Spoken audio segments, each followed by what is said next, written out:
আমি দিলাম দ্বিতীয় বর। প্রতিটি কথার সঙ্গে তোমার মুখ দিয়ে যেন মোহর ঝরে। আমি মা তেঁতুল এনেছি। গ্রামের শেষে গরুর গোয়ালের পাশে একটা ভাঙা খড়ের চালায় থাকতো 14 বছরের রূপা। রাতে তার মাথার উপর ফুটো দিয়ে জল পড়তো, দেওয়ালের ফাঁক দিয়ে সাপ বিছে ঢুকতো, আর ঠিক তার পাশেই দাঁড়িয়েছিল তার সৎমার দোতলা পাকা বাড়ি, যেখানে সৎমা আর তার মেয়ে মায়া থাকতো বিলাসিতায়। মাত্র 2 মাস আগে পদ্মার বন্যায় নৌকাডুবিতে রূপার মা বাবা চলে যায়। তারপর থেকে সৎমার বাড়িতেই আশ্রয় নিয়েছিল রূপা, কিন্তু আশ্রয় নয়, যেন নরক।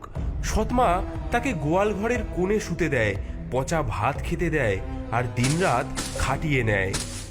শয়তানি কালামুখী, সকাল থেকে এখনো তোর ধান ভাঙা শেষ করতে পারলি না। আজ তোর হাড় একেবারে আমি গুড়িয়ে দেব, দেখি তুই কেমন ধান ভাঙা শেষ করতে না পারিস। মা, মা গো, বাঁচাও, বাঁচাও। কাল রাত থেকে আমি জ্বরে কাঁপছি, পেটে আমার একটা দানা পড়েনি। ও মা, ও মা, শোনো শোনো, ওর এখনো কাদার শক্তি আছে। ও মা, ওর মাথাটা ফাটিয়ে দাও না, আমি ওকে ধরে রাখি, তুমি ওকে মারো মারো মারো। তোর মতো অকুর্মাকে জন্ম দি না, তোর মাও পাপ করেছে বুঝলি, তাই তো মরে গেল। মা, তুমি ওর চুলের মুঠি ধরো, আমি ওর পিঠে 2-4 ঘা লাগাই। বড্ড বাড়বাড়ন্ত হয়েছে। কাল দেখলাম পাড়ার ছেলেরা ওর দিকে তাকিয়ে হাসছে, যেন রাজকন্যা। হারামজাদি, তোর এই রূপ আমি মাটি করে দেবো একেবারে। চল চল মায়া, এখন ওকে রেহাই দি, দুপুরে দেখবো ও আজ কি খায়। দিনের পর দিন এমনই চলে অত্যাচার। রূপা কাজ করে যায়, আর সৎমা ও মায়া উপভোগ করে তার কষ্ট। এই যে, এই খা, তোর এই যোগ্যতা। দেখো মা, ও কেমন পচা ভাতগুলো খায়, ঠিক যেন পুকুরের মতো। আর শোন, আজ পুকুর থেকে তুই কলমি শাক তুলে আনবি বুঝলি, নইলে কিন্তু রাতে খাবার পাবি না। কিন্তু মা, পুকুরে তো এখন সাপের উপদ্রব। তাতে কি হয়েছে, সাপ কামড়ালে কামড়াবে, তাতে আমাদের। সেদিন বিকেলে আকাশে কালো মেঘ জমেছে, কাল বৈশাখী ঝড় আসছে। মা দেখো, কি ভয়ঙ্কর মেঘ, আজ প্রচন্ড ঝড় আসবে। ঠিক সময় ঝড়টা আসছে। আজ রাতেই শেষ করবো এই অলক্ষণীটাকে। কি করবে মা? শোন, আমাদের বাড়ির পেছনের ওই বনে একটা পুরনো তেঁতুল গাছ আছে না, সেখানে এই সময় খুব টক তেঁতুল ধরে বুঝলি। ওকে ওই ঝড়ের রাতে পাঠাবো সেই তেঁতুল পাড়তে। বাহ, ঝড়ের মধ্যে গাছে উঠে ও পড়ে মরবে, আর পড়ে না মরলে বাঘে খাবে। কাল বৈশাখীর কালো মেঘে আকাশ ছেয়ে গেছে, বিদ্যুৎ চমকাচ্ছে, দূরে শিয়ালের ডাক শোনা যাচ্ছে। শোন হতবাগি, আমার না খুব তেঁতুল খেতে ইচ্ছা করছে, আমার জন্য তুই বনের থেকে তেঁতুল নিয়ে আয়। এ কি মা, এই ঝড়ে তেঁতুল পাড়তে যাব? বেশি কথা না বলে যা বলছি তাই কর। শুধু তেঁতুল নয়, 10টা পাকা তেঁতুল আনবি, একটাও যদি কম হয় না তোর খুলি ফাটাবো আমি। বাইরে ভীষণ ঝোড়ো হাওয়া উঠেছে। রূপা একটা ঝুড়ি হাতে করে বেরিয়ে পড়ে তেঁতুল আনার উদ্দেশ্যে।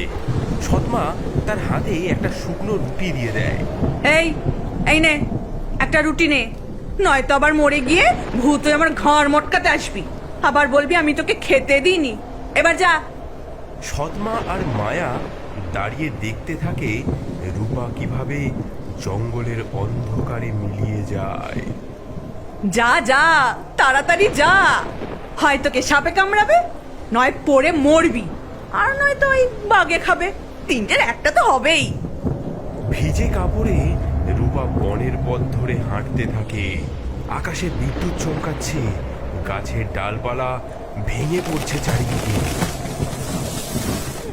মা, মা গো, এই অন্ধকারে আমি তেঁতুল কোথায় পাবো? যদি বাঘ ভাল্লুক এসে। হঠাৎ বনের মাঝে একটা নীলাভ আলো চোখে পড়ল রূপার। মনে হলো কে যেন তাকে ডাকছে। এগিয়ে গিয়ে সে দেখল ঘন ঝোপঝাড়ের মাঝে একটি অদ্ভুত কুটির।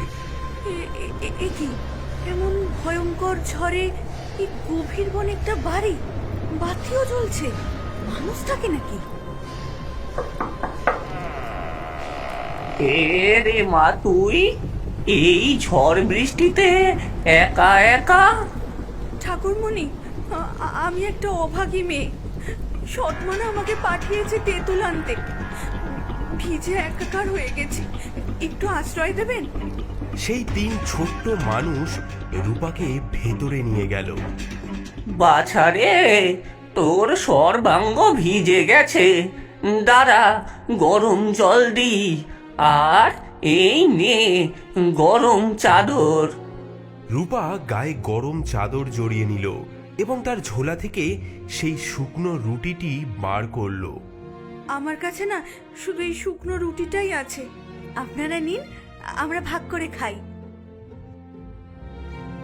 এই ঝড়ে তোকে কে পাঠালো মা তেঁতুল আনতে? সৎমা বলেছে 10টা টক তেঁতুল না আনলে বাড়িতে ঢুকতে দেবে না, কিন্তু এই অন্ধকারে বনের মাঝে। 3 ছোট্ট মানুষ একে অপরের দিকে তাকালো। তাদের চোখে যেন নক্ষত্রের আলো জ্বলে উঠল। মা, এই ঘরটা বড্ড অগোছালো হয়ে আছে, তুই কি একটু গুছিয়ে দিবি? হ্যাঁ মা, দেখি তোর হাতের কাজ কেমন। এই মাটির হাঁড়িগুলো সাজিয়ে রাখ, চালের বস্তাগুলো একটু সরা, গম ডালের থলেগুলো গোছা, আর ঘরের মেঝেটা একটু মুছে দে মা, তারপর দেখবি কি হয়। কি সরল মেয়ে, ভিজে কাক হয়েও ভাগ করে দিল রুটি।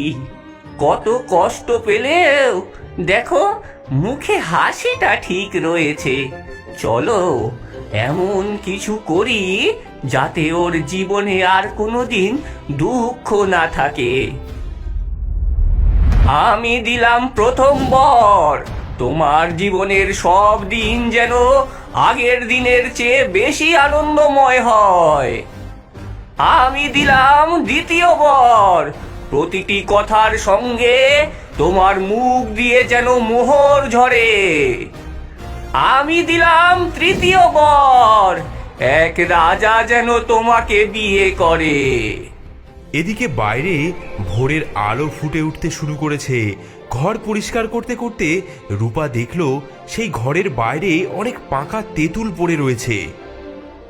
সৎমা যেমন চেয়েছিল ঠিক তেমনই পাকা তেঁতুল। হ্যাঁ, নে মা নে, তোর ঝুড়িতে তুলে নে। বিদায় নেবার সময় রূপা কৃতজ্ঞতা জানাতে গিয়ে বলল, ঠাকুরমণিরা, আপনাদের। হোমা, হে কি, আমার আমার মুখ থেকে। যা মা যা, এবার থেকে তোর দুঃখের দিন ফুরলো। রূপা তেঁতুলের ঝুড়ি নিয়ে বাড়ির দাওয়ায় এসে দাঁড়ালো। কে? আমি মা, তেঁতুল এনেছি। হে কি, হ্যাঁ, তোর মুখে কি জাদু লেগেছে? সোনার মোহর, আরে এত টক তেঁতুল। সৎমার চোখে জ্বলে উঠল লোভের আগুন। মেয়েটির ভাগ্য যে পাল্টে গেছে তা বুঝতে তার আর দেরি হলো না। রূপার মুখ থেকে সোনার মোহর পড়তে দেখে মায়ার হিংসায় জ্বলে উঠল বুক।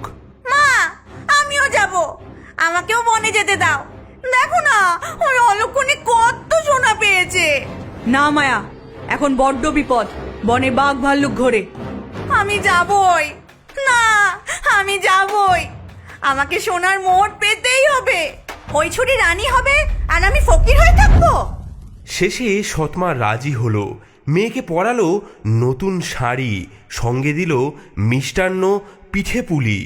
দেখো মা, আমি রূপার চেয়ে কত সুন্দর, আমি দ্বিগুণ দ্বিগুণ সোনা নিয়ে আসবো।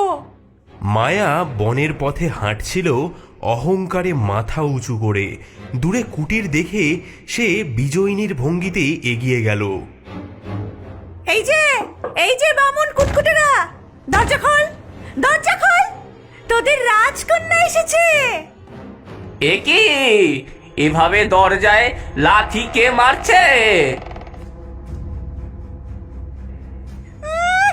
ছি ছি ছি ছি ছি ছি ছি, কি নোংরা ঘর, কি দুর্গন্ধ বাবা।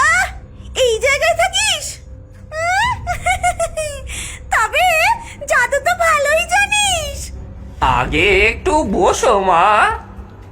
মায়া তার কাপড় জড়ানো পুটলি থেকে তার খাবার বার করে খেতে থাকে। তোমার খাবার থেকে আমাদের একটু দেবে, আমরা বড্ড ক্ষুধার্ত। কি, তোদের মতো ভিখিরিদের সাথে খাবার ভাগ করব? পাগল নাকি? এই দামি মিষ্টান্ন তোদের মুখে দেব? স্বপ্নেও ভাবিস না। তাহলে একটু ঘরটা মুছে দাও। কি, আমি ঘর মুছবো এই দামি শাড়ি পরে? তোদের মাথা খারাপ? আমি রাজরানী হব, ঝি চাকর নই। শোন কুটকুটেরা, আমাকে আমাকে এক্ষুনি জাদু দেখা, নইলে আমি তোদের এই নোংরা কুঠি একেবারে ভেঙে গুড়িয়ে দেব। তিনটি ছোট্ট মানুষের চোখে জ্বলে উঠল ক্রোধের আগুন। আকাশে কালো ঘন মেঘ জমতে লাগলো। বাইরে কালবৈশাখীর ঝড় উঠল। তুই অকৃতজ্ঞ, তোর মনে শুধু অহংকার, তোর হৃদয় শুধু লোভে ভরা, তুই নিষ্ঠুর, তোর মন পাথরের চেয়েও কঠিন। আমি তোকে অভিশাপ দিলাম, তোর জীবনের সব দিন যেন আগের দিনের চেয়ে বেশি দুঃখের হয়। আমি অভিশাপ দিলাম, প্রতিটি কথার সঙ্গে তোর মুখ দিয়ে যেন ব্যাঙ লাফিয়ে পড়ে। আর আমি অভিশাপ দিলাম, তোর মৃত্যু যেন খুব দুঃখের হয়। মায়া ভয়ে কাঁপতে কাঁপতে বাড়ি ফিরল, কিন্তু অভিশাপ তার পিছু ছাড়ল না। কি হলো মা? হ্যাঁ, তেঁতুল আনতে পারলি? মা, মা, সব শয়তানি, সব শয়তানি ওই বামুনগুলো। ও মা, তোর মুখ থেকে ব্যাঙ!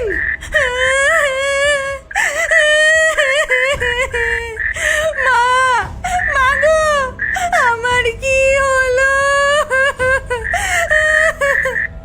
মায়ার মুখ থেকে বেরোনো সেই ব্যাঙগুলো লাফিয়ে লাফিয়ে সেই সৎমা এবং মায়াকে কামড়াতে শুরু করলো। ও মা, ও বাবারে, এই কামড়াচ্ছে! ও বাবারে,